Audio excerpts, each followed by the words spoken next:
Video ini akan menunjukkan bagaimana berkongsi sumber pembelajaran dengan pengguna-pengguna lain di dalam Frog VLE.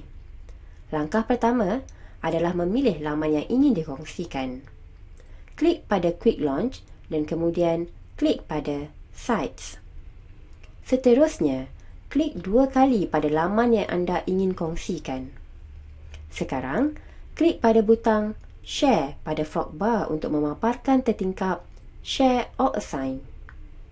Pada tertingkap Share or Assign, klik pada pilihan Share.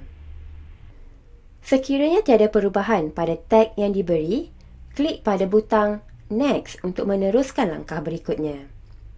Di sini, kita boleh memilih Public atau Private.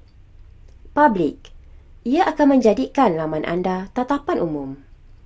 Pilihan Private pula menjadikan paparan laman anda terhad kepada pengguna yang disenaraikan sahaja. Anda perlu menaipkan nama pengguna atau kumpulan di sini. Apabila anda mula menaipkan nama, satu senarai nama penuh akan terpapar. Pilih nama yang dikehendaki dan klik pada butang Add untuk ditambah ke dalam senarai. Melalui menu ke bawah, pilih peringkat akses bagi pengguna atau kumpulan yang ingin ditambah.